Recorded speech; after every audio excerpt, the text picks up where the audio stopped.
video we're going to look at a combination of an inverse and a derivative question, and these are the kind of questions that in the middle of an exam you can feel yourself getting heart palpitations and starting to panic, because you do know inverses, you do know derivatives, but to see them together and what is f minus 1 8, it can make you just kind of start to shut down, maybe leave out the question, maybe make careless mistakes. So my advice for these kind of questions, wherever you do feel a bit nervous, is just start with what you do know. Just break it down to basics. So do I know how to do an inverse? So if here's my equation, do I know how to do inverse? Yes. That's where you swap the x and the y, and the restriction, if it was x is bigger than 0, now the restriction will also swap. Just a quick heads up.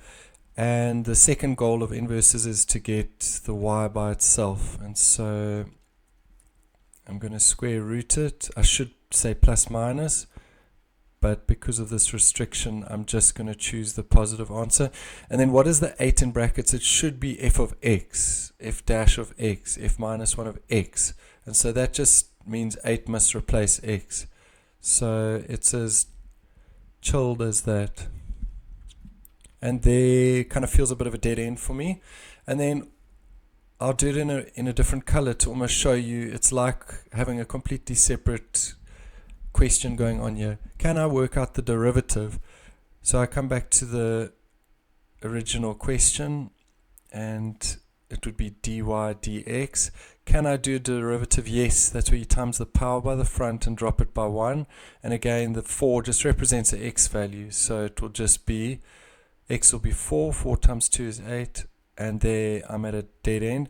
And the question was saying, where does the one aspect equal the other aspect? And so I can finish by just making these two aspects equal. To get rid of a square root, I'm going to square both sides. I like to get I don't like fractions, so I'm going to take the a up. And I'm going to divide the 64 across here, so I get 1 over 8. And if I want a by itself, I'm going to cube root it, and there's my a value. So that's just a approach to make life a little bit simpler with questions that feel a bit overwhelming when you look at them.